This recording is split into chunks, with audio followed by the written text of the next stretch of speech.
One of the oldest African-American congregations in the country is in danger of being lost forever. It's right here in New Orleans, and as Rob Masson reports, its pastor is asking for help from the community.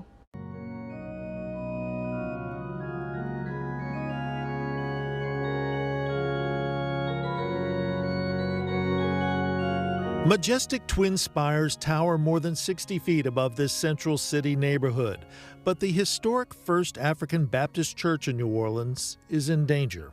It's so much involved. You have to have the manpower, the human resources.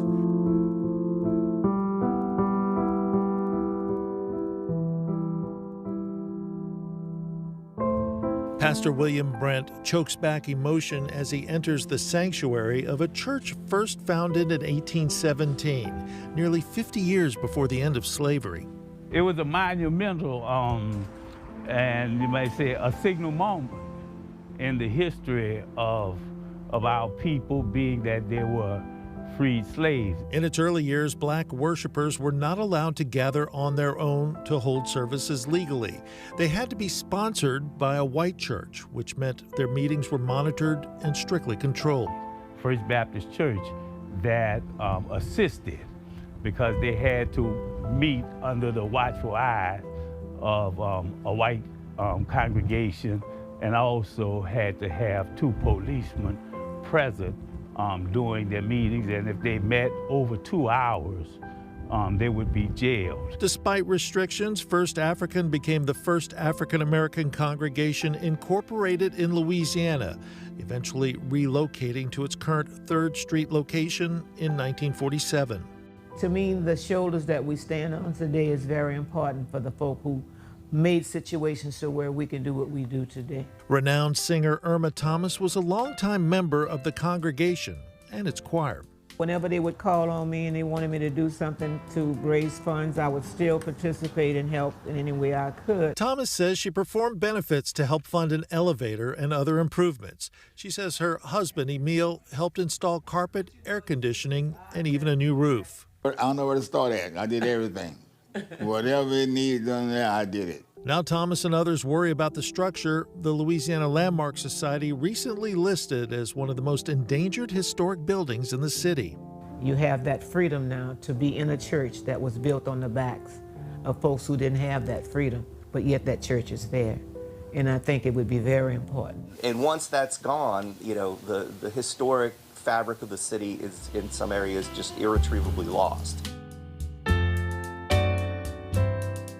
Neighbors who witnessed generations of marriages, baptisms, and funerals say the church is sorely missed. Very sad, because when I know people come by and they say, oh, I remember that church, I would tell them, yes, I do too. The interior of First African Baptist is still magnificent, but there's a lot of work that needs to be done here. It's an incredible mission, but one which Pastor Brent says he's devoting his life to.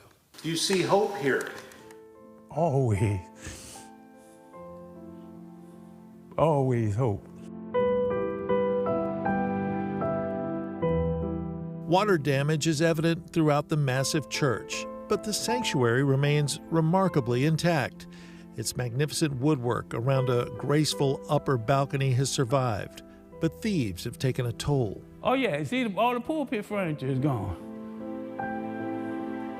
Even the podium, even the podium is gone. Pastor Brent says he needs help. I'm not gonna quit. I know it's bigger than me. Experts estimate the restoration could cost several $million. And the congregation simply doesn't have the funds to restore it. What I would like to do is put together some type of oversight board to ensure that transparency is there when you're asking people to give, a board that would get receipts of how the money is being spent, just to make sure that everything is above board. Supporters pray for a miracle for a church that helped hundreds endure slavery at a time when most were prohibited from gathering in public. It's heart-wrenching. but I'm determined. And to see it fall apart would be very, very sad.